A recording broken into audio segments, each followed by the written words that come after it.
main findings of their undergraduate thesis. So each student will have 15 minutes for presentation and followed by 5 minutes for question and answers by our distinguished panel members. And of course, if you have time, then we can also take some questions or comments from the audience. Just a reminder that this session is being live telecast. So you can see the camera here. And I also like to request everyone to just ensure that your mobile phones are on silent mode. Okay, so I'll be also keeping the time, so the students will be reminded if their time is up. And we also need to ensure that we finish all presentations and including the questions and comments within the time that we have. At the end, we will have a group picture. So just a reminder that once you finish, we'll have some formalities to go through. All right, so please let me introduce our distinguished panel members. I've just followed the names on my list. We have Ms. Carla Figueiredo from she's an architect of the Cultural Heritage Department of Macau Government's Cultural Heritage Bureau, Cultural Affairs Bureau. Then we have Mr. Francis Stan. He's the Vice President of Learning and Talent Management, MGM Macau. And Dr. Barry Eve is the Executive Director, Learning and Advancement at Wynn. And Mr. Rutger Verschuren is the Vice President, Macau Operations, Artyzen Hospitality Group. So I would like to invite our first presenter this morning, Ms. VICKY Chen. Please come over here and start the presentation. Thank you.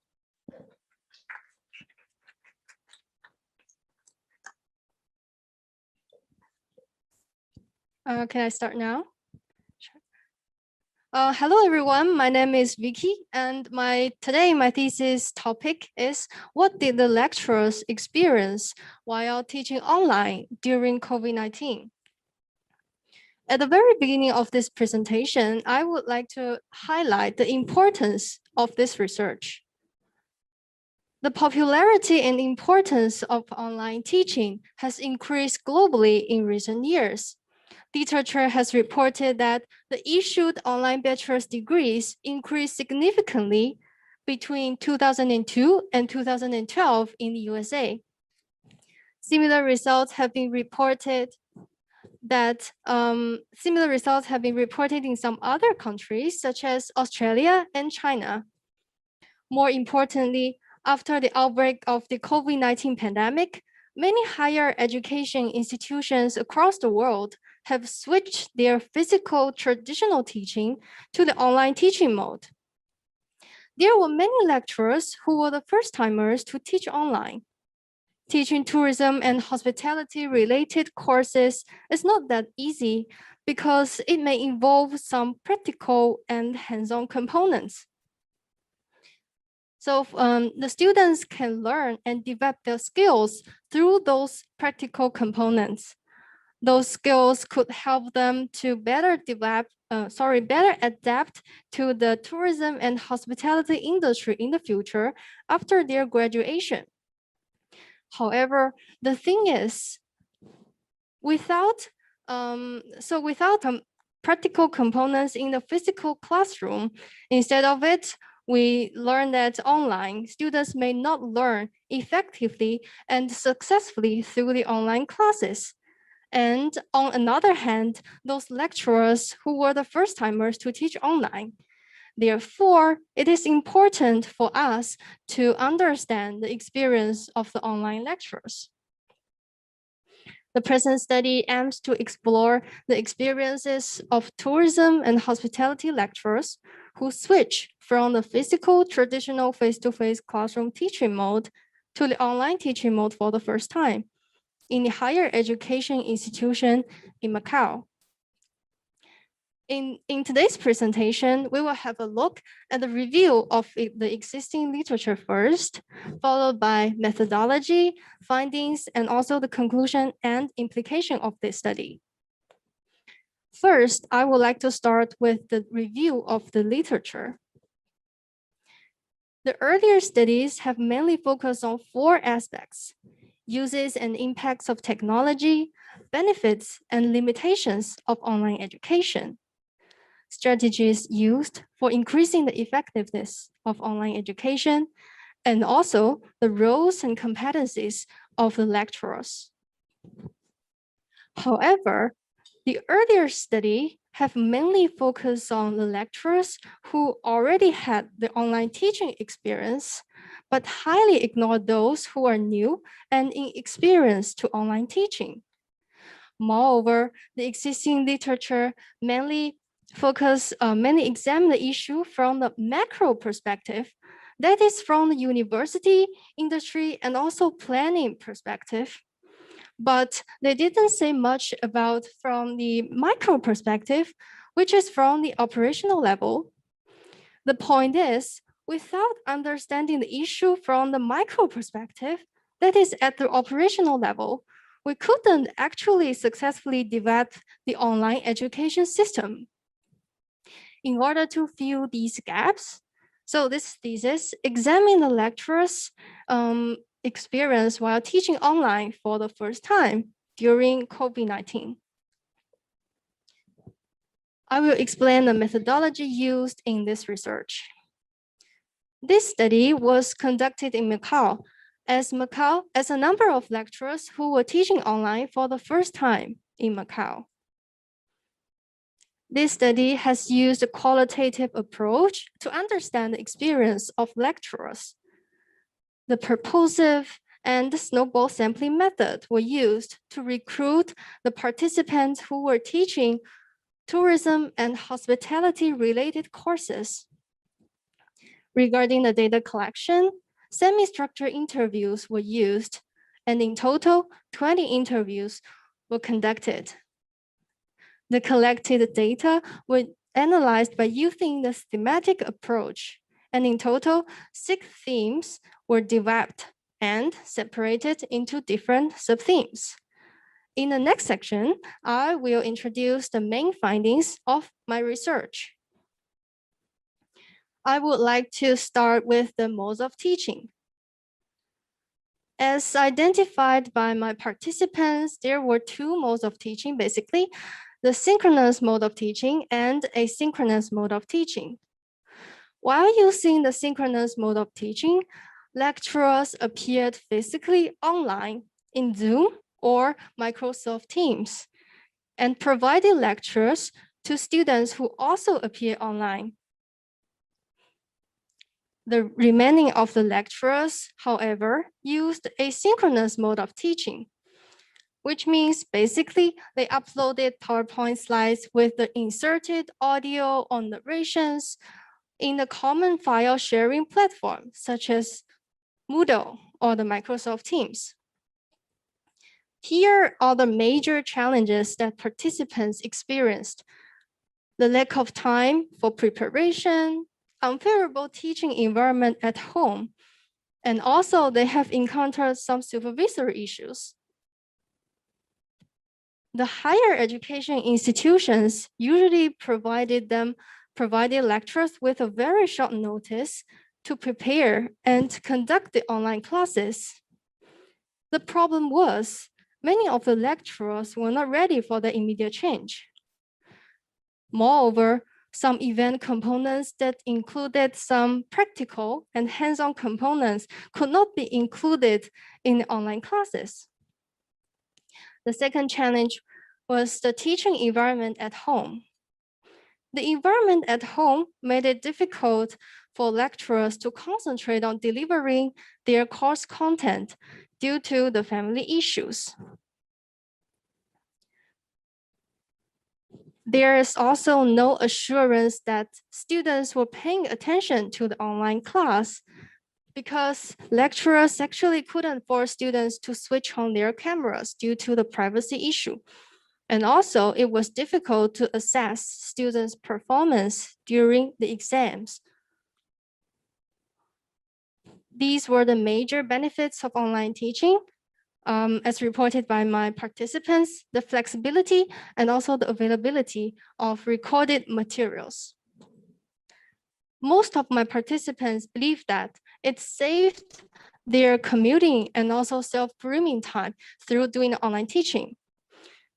And also, since the recorded videos, either synchronous or asynchronous mode of teaching were available for students to watch those videos later. It definitely gave them an opportunity to have access to the lecture material, even if students have missed the class. Participants also reported some strategies used in the online teaching. In order to get self-prepared, the lecturers learn from their colleagues or coworkers through the simulation exercise. Another strategy that they used is they devote more time by considering the course content in advance before the actual online class. And also they provided more feedback for students to finish their assignments. In order to engage students and also facilitate the interaction, the lecturers have used several different tools and functions, including Kahoot, Pro Everywhere, Mentimeter, and Qualtrics. The students' performance have been separated into two different sub-themes: in-class performance and also the examination performance. The significant majority of participants believe that the overall performance of the students were the average, and some even pointed out that the overall performance degraded. They also believe that improving the in-class performance requires a lot of students' self-discipline. As for the exam and assignment performance, there was no guarantee if students learned something from the online class. Lecturers also experienced a series of transformation in their psychology. Because many of the lecturers were the first-timers, all of them were the first-timers, they felt anxious and nervous at the very beginning. And some even felt helpless and discouraged. However, as time went by, gradually they adapted to the online teaching. In conclusion, this research examined the lecturer's experience on the first time of online teaching and investigated through the modes that lecturers have used, the challenges and benefits they faced, the strategies that they utilized, and also identify their perception of students' performance. There is also some psychological effects on the online teaching. The findings of this study have contributed to the literature in two distinct ways: conceptually and theoretically. Conceptually, it adds valuable insights of the micro perspective of the lecturers. Theoretically, in this study, the lack of previous experience may not only exacerbate the challenges of lecturers, but also influence the lecturers at the personal level. The findings of this study also have some practical implications for lecturers who are new and inexperienced to online teaching, as well as the higher education institutions that provide the online education. It is important to ensure that the higher education institution provides sufficient training for the lecturers before they allocate them to teach online. And also, it is important for the lecturers to strike a balance between managing the household issue and ensure the quality of their teaching. We all know that the attendance system is required in Macau. So in some universities, there is a requirement of the attendance such as 80% in order to attend the final examination. However, this kind of compulsory attendance system can neither guarantee the quality of online education nor the students' engagement. Therefore, it is important that there is a strategy that can enhance students' awareness of the value in attending the classes. Also, this study is also helpful in the tourism and hospitality industry.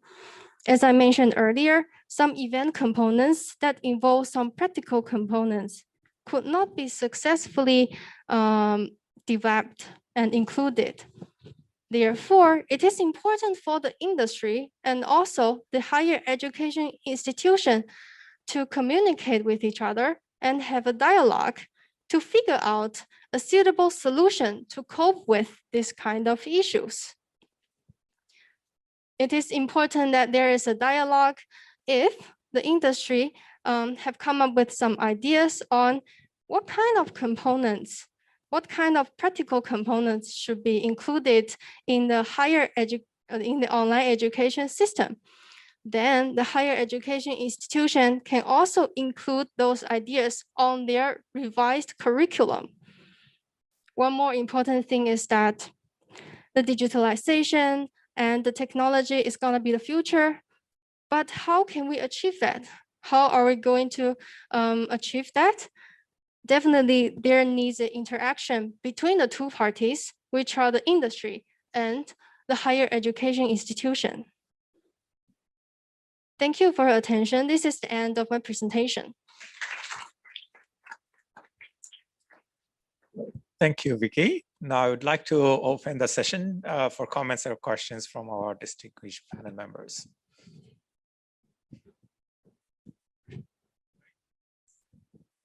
Thank you very much, Vicky, for a wonderful presentation. Very interesting and to the point, spot on, I think, for a lot of things. Stressful for teachers and for students alike. Two questions.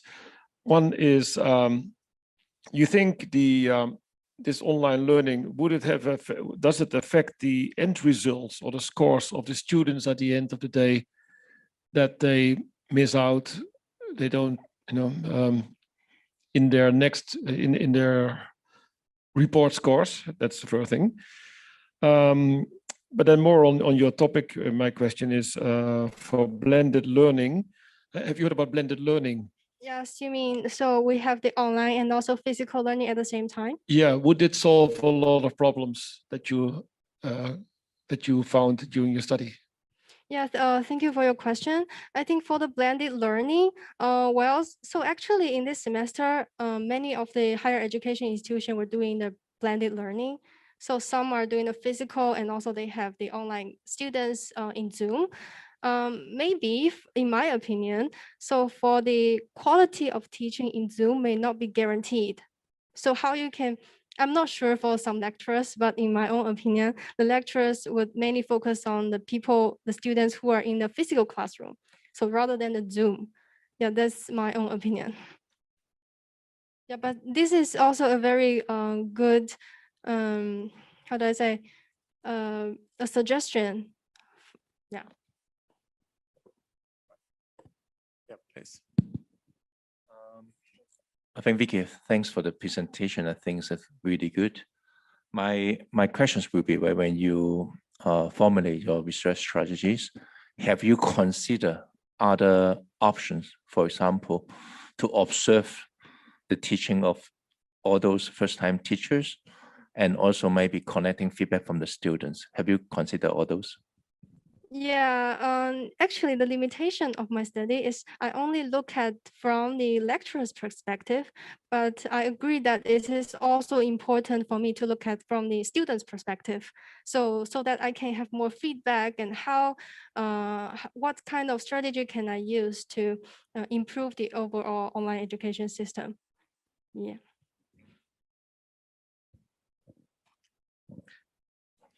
Once again, thank you for your presentation, and perhaps the topic is of a special interest maybe to both of us here or all of us here. I do agree with you anecdotally some of the findings, and perhaps that's also the feedback that I would like to share over here. When I saw the topic itself, I was wondering why it was phrased that way. It almost feels like a casual discussion.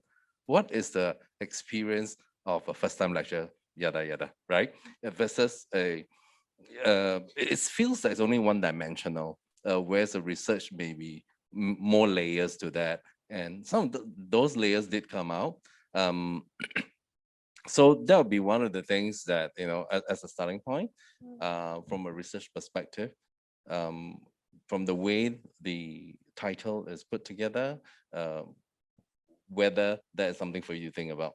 Now, the other thing would also be, very quickly, and in order not to take up too much time, is that you spoke a bit about the difficulties perhaps, or implied, about practical training for hospitality.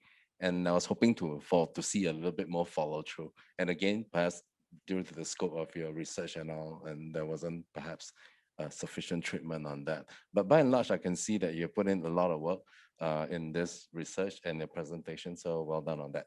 Thank you. Thank you. Thank you for the suggestion and also on the comments. Vicky, I'm going to speak with someone who is not so much related to this field of topic, but I agree with Mr. Francis that this is a theme, a title that hints on the communication going reciprocally from the students and the lecturers. And your research really reflects that. It's very thorough. But do you think that it would detach both parties, the lecturers, from their target student communications, and detach the students from their expectations of the future, that they are receiving the education online, but they will have functions in the real world? So the expectations and the communication could be perhaps a little bit detached. There is some kind of psychological effect in one of your mentioned parameters in the future. Do you think it would be a possible negative, or it would be not so impactful? May I ensure your question is talking about the lecturers? So as the communication method to be online or to be face-to-face, it would provide a less attached communication. In which way do you think there is? That there is not such a personal attention to each of the students, because some of them are not even with their cameras on. Yeah. So that kind of attention of the teacher towards the student, and the student assimilating or asking questions, that kind of communication platform could be perhaps more faded or more distanced. Okay, yeah, so from the information provided by my participant, I think the interaction between the students and lecturers are less compared to the traditional teaching. Yeah. So that could be also a challenge. Yeah, this is also a challenge in my research. Yeah, but I think your presentation is very complete about those 2 points of the title, the reciprocal relationship. One thing that maybe I would also like to see in this topic is maybe also the expectation of the job market to the increase of the education propensity, because from 4,000 to 75,000, is the job market prepared for that jump in the real world? So the online is the theoretical preparation, but these are people and students who are going to act in the real world. So that kind of statistical also impact result. But I think it's very, very thorough in an eye-opening for me also. Thank you, Vicky. Thank you. Thank you for your comments and giving some suggestions. I think Vicky has a lot of things to think about as the next step in your research process. Thank you so much, Vicky. All right, so the next presenter is Ms. KRYSTAL LEONG.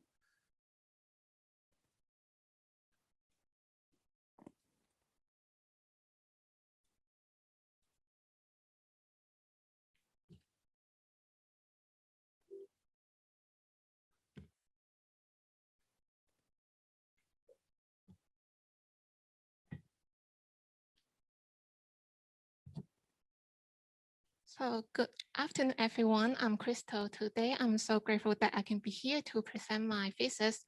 Before we go into the presentation, I would like to give you some basic idea of my topic.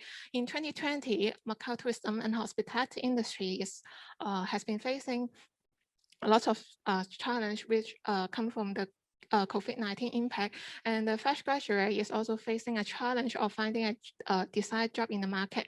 So I believe that you may be interested in how the student career perception and their career intention. So here comes to my thesis topic, and which is supervised by Professor Joe. And this is the layout of my presentation, including total of 5 parts. And let's begin with the introductions. As the data shows, tourism and hospitality industry is one of the largest GDP contributor industry in the world, providing many job opportunity to young people. However, there is some research saying that there is a problem of attracting and retaining potential employee to this industry. So results in a lack of skilled workforce to satisfy the growing demand of tourism and hospitality sector. On the other hand, a high dependency on young people is also one of the reasons for the high turnover rate. The threshold of being employed in this industry is relatively low if compared to other professional industry. So the young people can easily enter in this industry and without a careful consideration. So it encourages a high turnover rate. In 2020, due to the COVID-19, people are restricted to socializing and traveling. So the demand for tourism is intensely reduced. So the need for workforce decreased accordingly. As a result, most of the fresh graduates in tourism and hospitality need to spend a long time to get a job position, or else they're being jobless or being intern again. Looking back to Macau, Macau tourism and hospitality development is closely linked to the gaming industry. And as a city with the highest share of GDP generated from direct travel and tourism sector, Macau tourism and hospitality industry is a single industry that dominated the most Macau economy and also employing the largest employee as well. And also, in addition, as the dragon head industry in Macau, majority of fresh graduates would prefer to enter in this industry once they graduation. As the data shows, Macau was considered as full employment before 2020. However, the latest unemployment rate shows that the Macau employment situation is no longer stable, and the tourism and employment has been more impacted. So yes, fresh graduate in tourism and hospitality industry may negatively perceive the industry and find it difficult to seek a job in a low demand industry. So here comes my research objective, which is to describe and categorize fresh graduate perception towards career development and to identify and examine a series of factors that influence fresh graduate career perceptions. So let's have a look of my summary of literature review. In terms of general perception of tourism career, this aspect I reviewed for the tourism career perception. And from the literature review, I found out that social image is important for shaping the student career perception and their intention. In terms of social image, tourism and hospitality industry in Macau always impress people in two sides. One side is the glamorous impression, and the other side is low skill, low wage, and low social status industry. So also some scholars emphasize that a industry image would affect potential employee for their career intention. So which means that social image could bring social pressure, encourage, and barrier related to the expectation towards an occupation. So there is a co-relationship between social image and working in the tourism. And unfortunately, now the Macau tourism and hospitality social image is negative. And these are the factors which are affecting the student choice. And for gender, that because there is different gender have different perception in different culture, but there is also some research saying that there is no difference between gender and their career intention. For the second one, work experience, most study report the same result, which is the more exposure to the industry, the less intention to join the industry. For the third one is willingness to choosing the major, which means that whether the student did consider tourism and hospitality program as their first choice and choose the program willingly. So in study also saying that this is a critical factor to student perception to tourism career. And the last one is the influence from family, friends, and teacher. And these are the 4 factors I would use to analyze to see what impact they will to the career intention. And let's go to the methodology. In order to obtain a larger target response, quantitative approach with descriptive questionnaire survey was applied in this study. And these are the 4 sections of my questionnaire survey. And the target population of my study is all the Macau University potential graduate majoring in tourism or hospitality program. And online questionnaire distribution is the way I collect the data. During 2nd of February to the 3rd of March, total 252 valid data was collected, and most of them come from IFTM. So let's have a look on the result. In terms of career perception, as you can see the table shows job attributes. The table shows the job attributes of the tourism career, and the mean result is between 3 to 5. And my survey is with a 7-point Likert scale. And also, in addition, as you can see, those low scored statement with a star is actually negative wording, which means that fresh graduates are actually having a positive attitude towards those statements. So we can say that fresh graduates have a moderate to slightly positive attitude towards the TH industry. Also, only 3% of them saying that they are very likely to join in the industry after their graduation. Almost over half of them saying that they are likely to consider other industry after their graduation. So we can also say that fresh graduates are having a low career commitment to our tourism and hospitality industry. In terms of career intention, similar neutral mean score were found out for both joining the tourism industry and considering other industry. So also, the fresh graduate is having a uncertain about their career intention because they are also unclear about the industry prospect.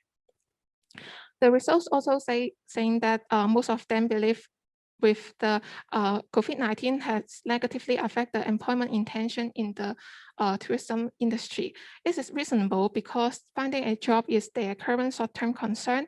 However, it's believed that along with the industry prospect getting clearer, their career prospect will also getting improved in the near future. In terms of career prospect, although most of them saying that they are believe in the recovery of tourism, Macau tourism, and believe that it will bring a bright prospect for their career development, their mean score level is just in neutral. So actually, fresh graduates are uncertain about the tourism of Macau tourism and hospitality industry, but still having a positive attitude towards their career prospect. In order to have a better understanding of their expectation, they were also asked their expected starting salary.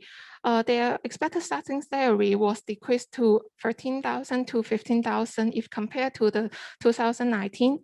In addition, if their expected salary didn't meet their expectation, they will work hard to gain opportunity for advancement rather than just give up a chance, which means that fresh graduates have a positive attitude towards career development.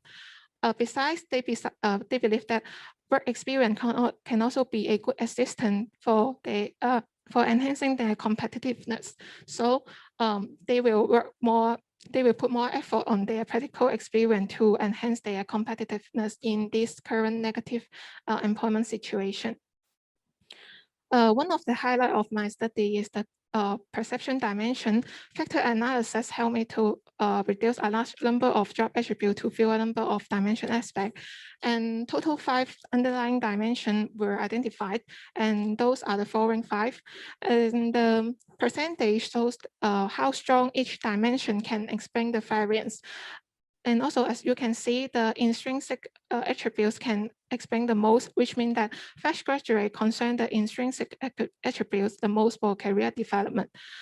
Also, these 5 underlying dimensions can help people to comprehending student career perception more systematically by referring to those 5 identified dimensions.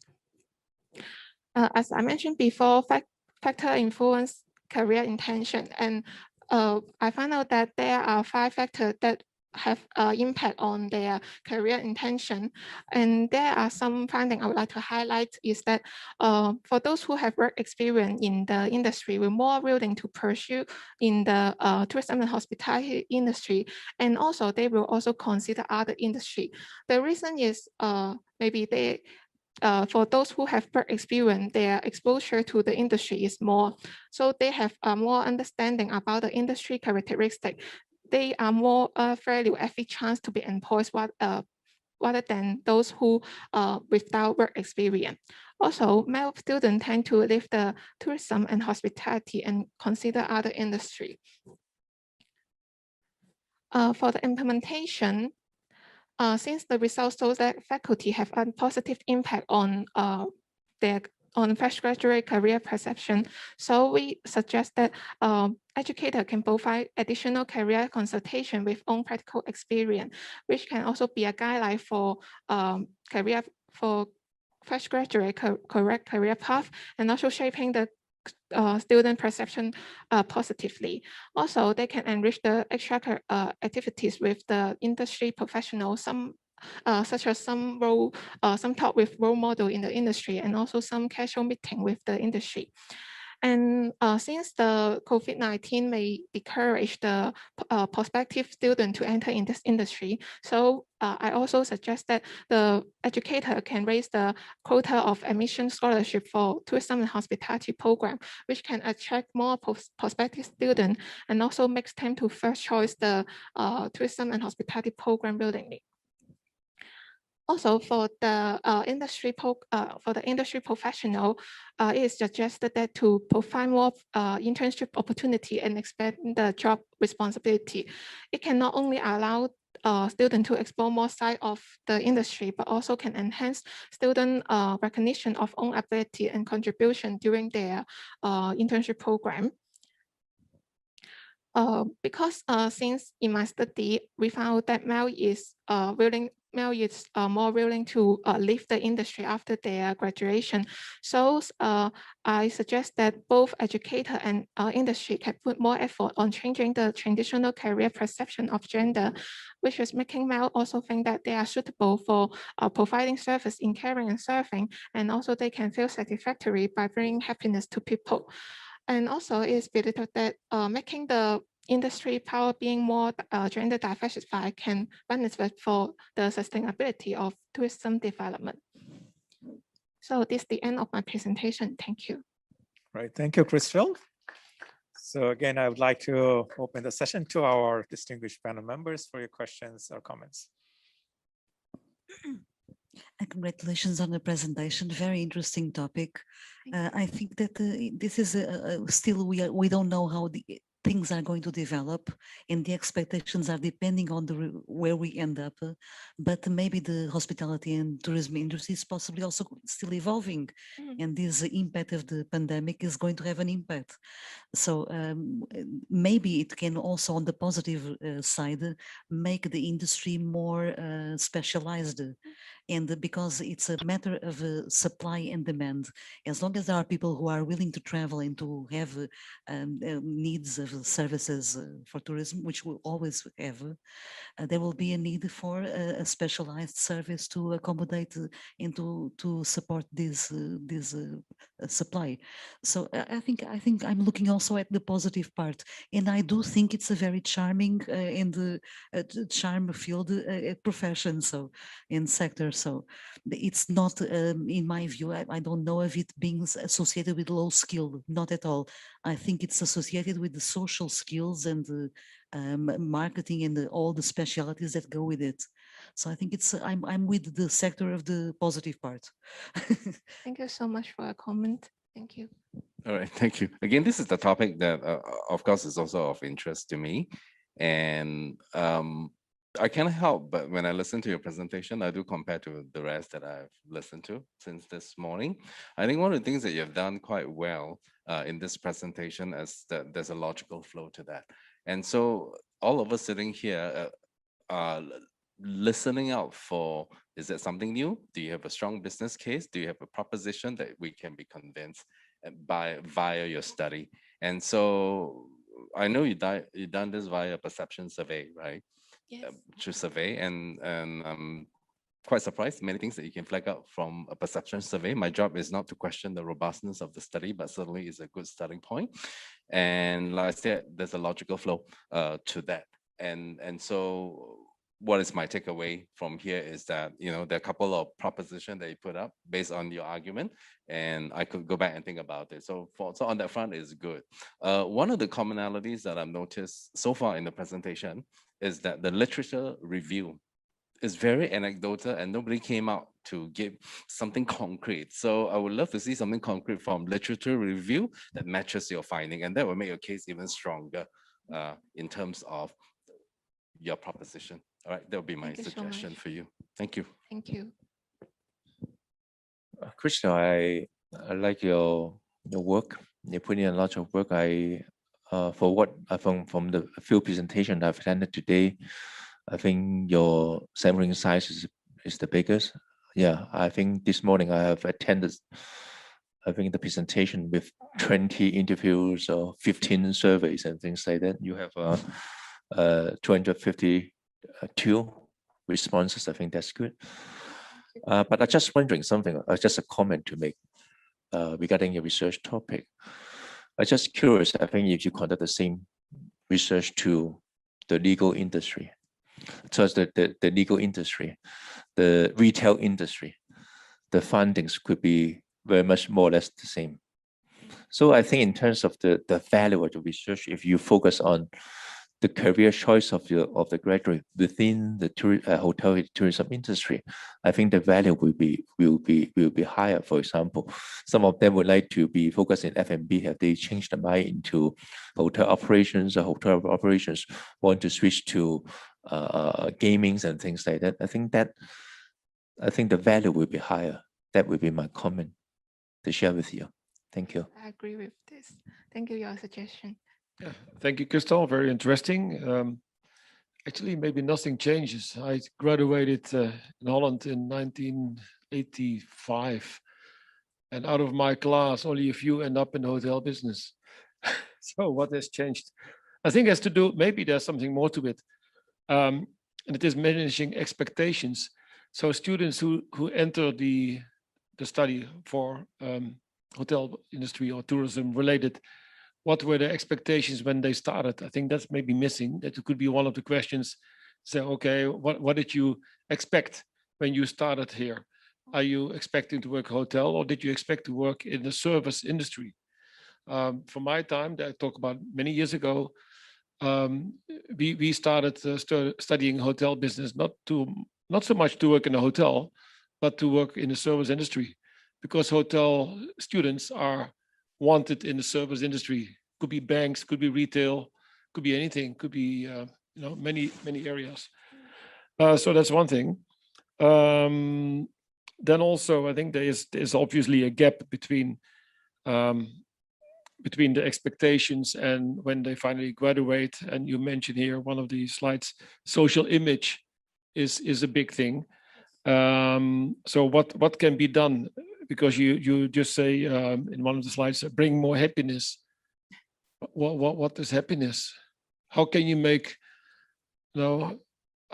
employees or people who come to apply for a job who have not applied yet actually for the job, how can you make them happy in advance? Because maybe it's a lot of fun to work in hotels, but their perception is just, oh well, it is low class. You mentioned that.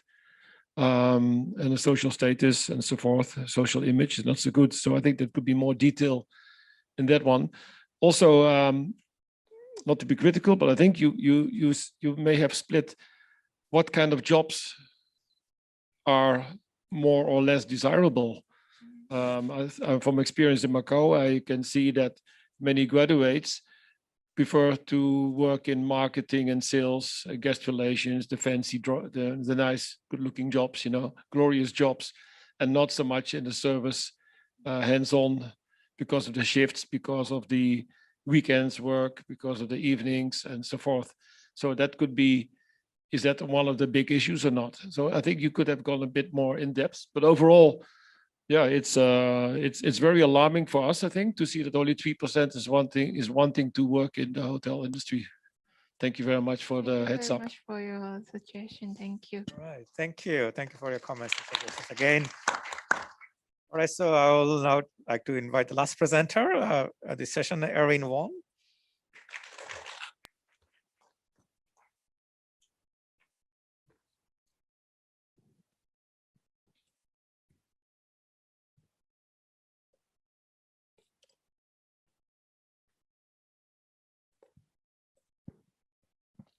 Hello, everyone. I'm Erin, and today I'm happy to have this chance to share my study here. It's about the impact of viewer engagement on destination visit intention, and my study was supervised by Dr. Soy Lei. So during this pandemic period, how many times you have watched online travel videos to imagine your next travel trip? And I'm not sure which one you will feel more interested. Is it the one from the destination management organization or the one from the key opinion leader? For example, like the Singapore or Macau's travel board, they share the reliable information. And for the KOL, they base on their personal experience to share the destination feedback or the travel tips you can use. Compared to KOL, DMO do put lots of significant resource in their marketing efforts, but sometimes it's hard for them to determine how good have they used their resource and how effective it is in their marketing practice. Therefore, this study is to look at how consumers think of the travel promotional videos published by DMO and KOL. And my study will be divided into several parts, as you can see. Now in a digital age, and we receive thousands of marketing messages every day. Before we make a purchase decision, normally we'll look for the relevant information from the social media posts, and the post's feedback will influence how we make the decision as well. So once the products can receive more positive feedback, our purchase awareness will be higher as well. Based on this phenomenon, many brands, around 86% of brands are using KOL marketing to increase their sales. As a millennial, I also admit that I'm likely to be influenced to make a purchase based on the user-generating content. But however, is it this phenomenon also applied in tourism contents? That's why my research question is identify what consumers think about promotion video generated by DMO and KOL, and viewer engagement will be used to measure the relationship between it and destination visit intention to see if there is any significant difference between these two. So DMO can utilize what KOL got at to utilize in their further destination marketing. And my thesis is supported by several theoretical foundations. First of all, I would like to give you some explanations of DMO versus KOL. And DMO as an official organization, they are responsible for creating a destination brand and make it distinct from other destinations. However, the destination image does not only result from the official campaigns and advertisement, but also the personal creation.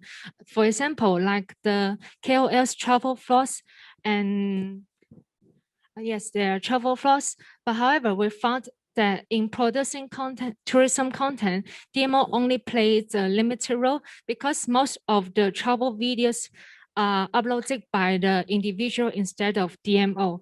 Because KOL do have the need to build a long-term relationship with their followers, that's why we found that KOL do have stronger trust in their credibility, activities, and personalities. Therefore, it's easier for them to deliver their emotional values or personal feedback.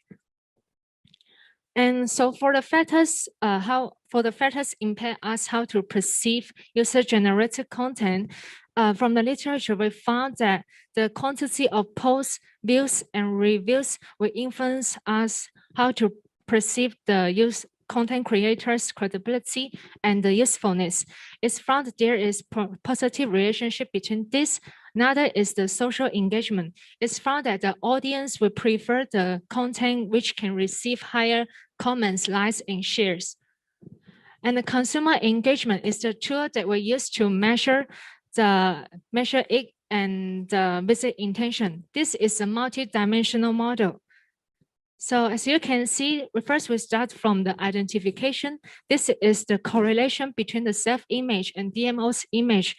Versus content creator's image. For example, if the content can receive more positive feedback as a follower, I also feel I'm recognized more as well.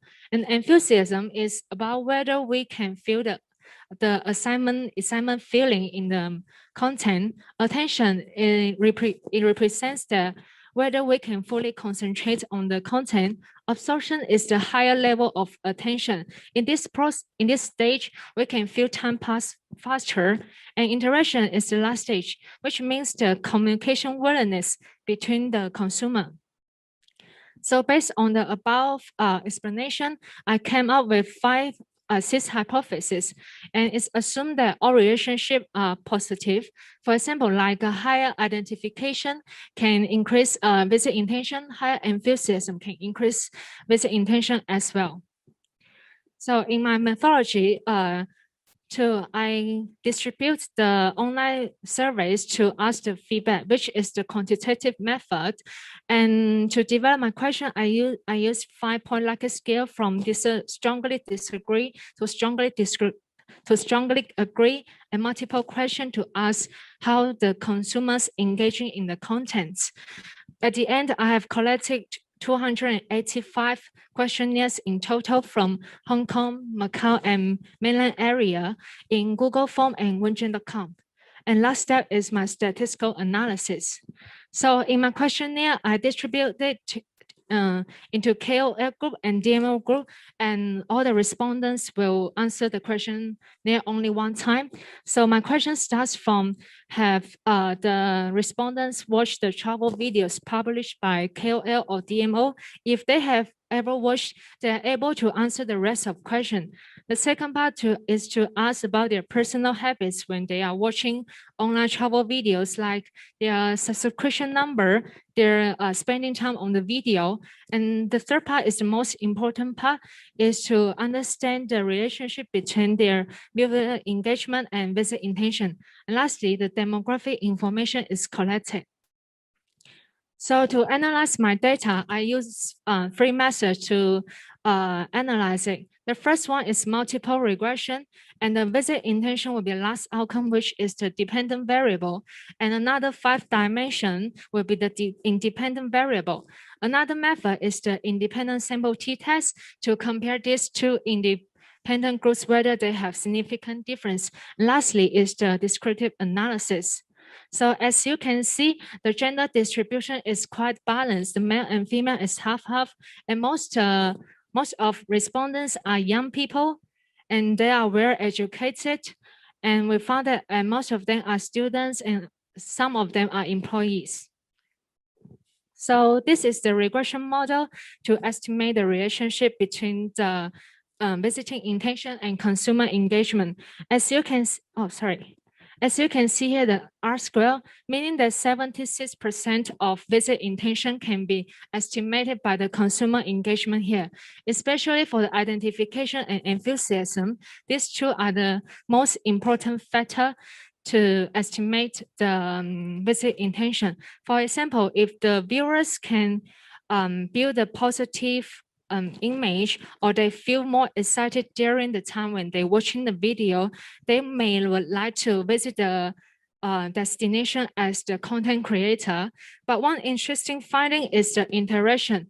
We found that the higher interaction may result in less visit intention, and it's assumed that once the non-local visitors have non-local visitors are too familiar with the information of destination, their curiosity to visit the destination may be decreased.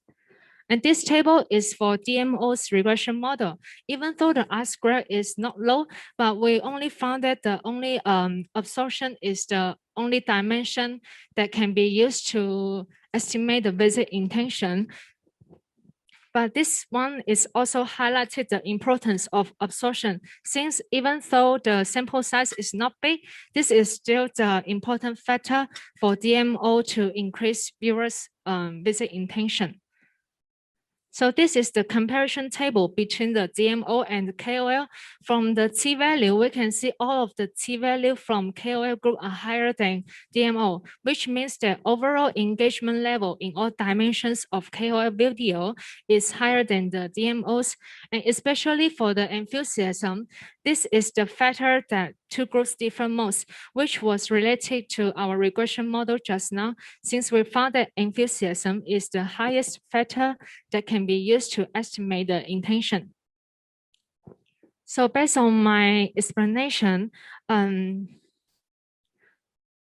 engagement model is applied in KOL group, except for the interaction, since there is a negative influence, negative relationship. And for the DMO group, only absorption is the valid one. So during my study, even though consumer engagement is not a new concept, but we found that it still can be applied in the new environment, like to estimate the KOL's effectiveness. And in this context, enthusiasm, identification, absorption are particularly important for their online tourism marketing, which is to increase the visitors' visit intention. And DMO do have better performance rather than DMO, but KOL also need to pay attention on the interaction frequency. So based on this, I would like to suggest DMO can use this mix of indicators to evaluate the KOL's effectiveness once they have decided to cooperate with influencers. Even though there are not many significant factors in it, but DMO also can utilize what they are good at, is the absorption. So they can integrate stories into their contents and arrange the plots of the video to build an impressive destination image. So the viewers will feel that we found a moment that can make them have to visit the destination. And for KOL, since they have the excellent performance in identification and enthusiasm, it's suggested that they can try to develop strategies that can deepen the relationship with their friends, like to develop the membership plan. Only the members can watch the contents in advance. And another strength is the enthusiasm. So it's suggested when DMO try to cooperate with KOL in tourism marketing, they may invite diversified KOLs to cooperate. Like for example, they can invite the beauty blogger or the game blogger to participate in a tourism event, and it is believed that this can help DMO to try to approach the niche market, and this is the market that DMO may not approach originally. And for the interaction, and it is suggested that further research can do the qualitative interviews to try to understand why higher interaction may result in less visit intention. And they may also can expand the size or regions to try to understand more respondents' view. Sorry. And this is the reference list that I use. Thank you. Thank you, ERIN. So again, I would like to invite our panel members to share your comments or questions. Yeah. ERIN, congratulations, a wonderful presentation. I especially was very impressed with your analysis of the questionnaires, with a lot of parameters, very detailed work. I wanted to ask if you think that your model of analysis for the viewer engagement could perhaps maybe also be adapted or implemented in the heritage field. For example, the DMO would be the immovable heritage, which cannot speak for itself so directly, and the intangible heritage could be represented by the KOL. So the model, I think, has a lot of potential for many different fields, maybe even also including the heritage, different types that can learn from each other as a way to promote their interpretation. The interpretation behind the immovable and intangible. Thank you very much, Erin. I do agree with that, since KOL do have many potential to film many contents. So for example, if their content is about the heritage, they can ask their video followers to ask how they think of the heritage contents in the video.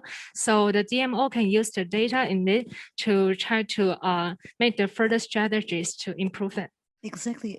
We see, for example, many applicants enlisting for workshops of intangible heritage to learn a new artistic technique, like in traditional arts, and not maybe so much individually to go to the immovable interpretation research. So it's an example of how the KOL has a lot of potential. Yes. So thank you very much, Erin. Thank you. Okay, a couple of quick comments for me. I haven't seen so much statistics since my study. Okay, but it shows that you have actually done a lot of research and data crunching, which I'm sure is quite useful. And so what I'm trying to think here is share with you a question that came to my mind, right? When I look at it, KOL seems to be assumed is a single person. But from what I understand, even that is changing. It's almost like big organization is owning a few KOLs, and behind one KOL is a big organization. Yes. To spur up content, etc. So it almost feels like an organizational model, DMO versus a KOL model, and which has validity and plus point, etc., etc. And so I don't know. I was just thinking whether some of the assumptions that we talk about KOL here, if we go behind, like in some situation where these are not just independent, they have a huge organization machinery. What are some of the implications? May not be within the scope of your study, but I was just your research or your sharing gave me something to think about.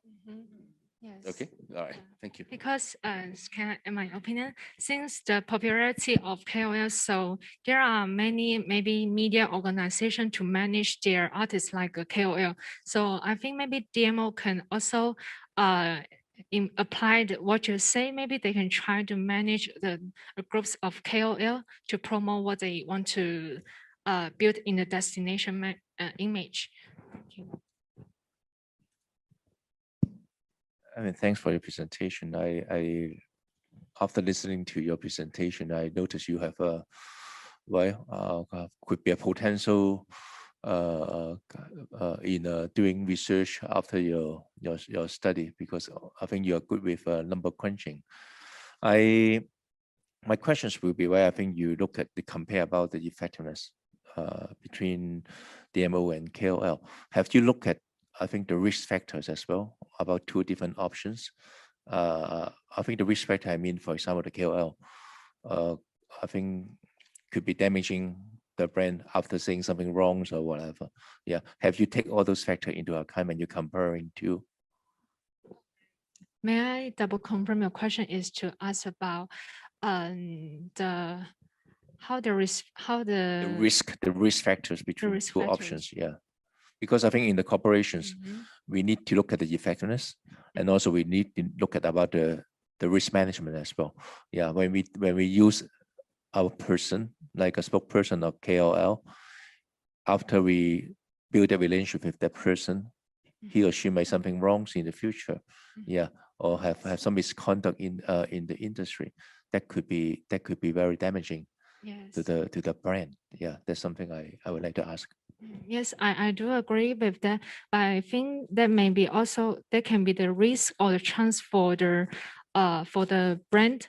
Like if KOL says something wrong information or something wrong but real information in the product, so maybe brand can utilize this chance to improve their products in further. Yeah, but once if the KOL do say something wrong about the public relations, then maybe the organization try to do lots of things to fix up their mistakes. So maybe based on opinions, I'll try to, if I have this chance to do the analysis, maybe I can, based on idea, to do further interviews with the respondents as well.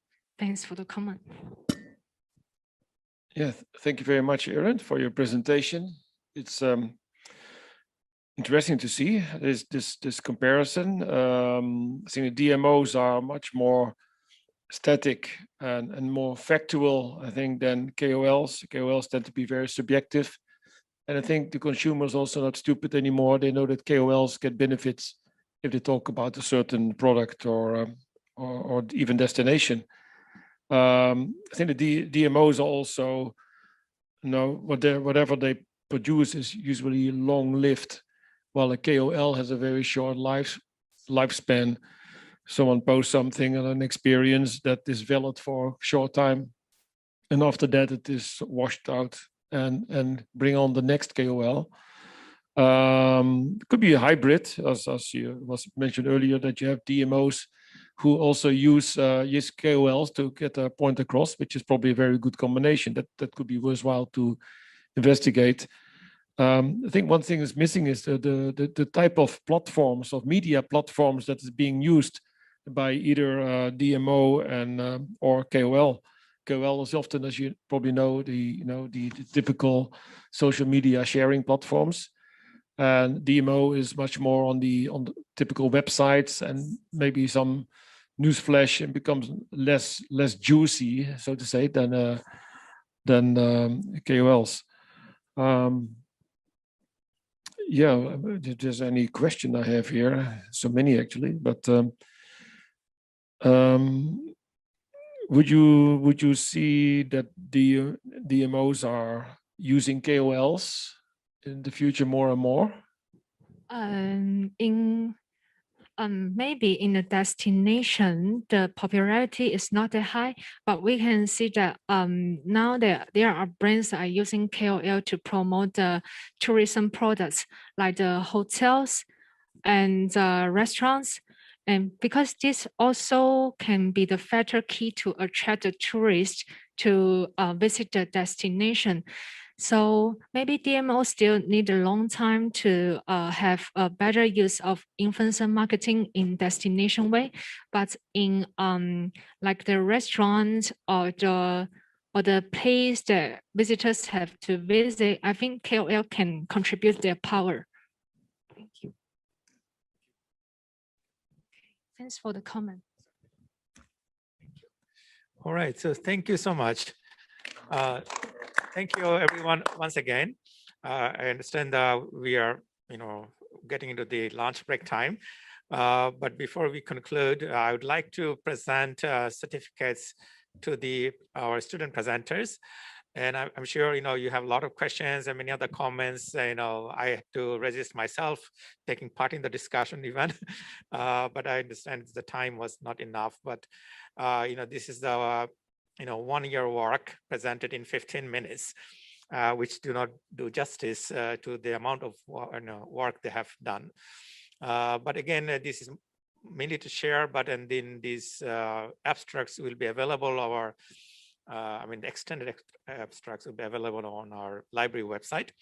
So if you're interested, you can also do that. And I will also encourage you to continue the discussion over the lunch break.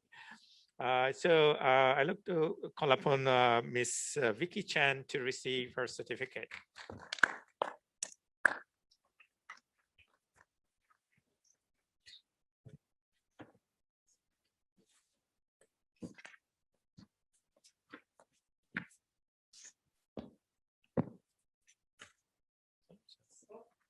Oh, sorry. Thank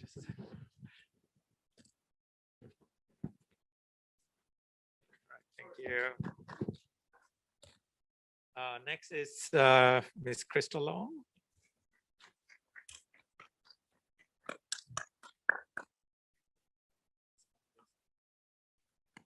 So where's the camera?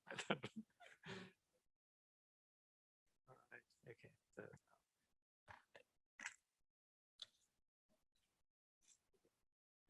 thank you. Thank you.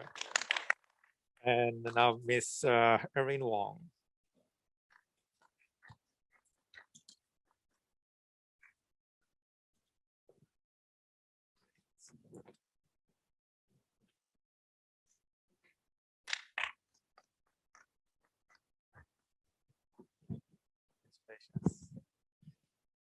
And so we have this is something for you. Probably you're receiving this.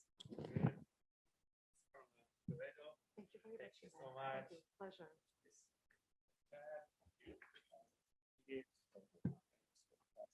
Thank you so much once again.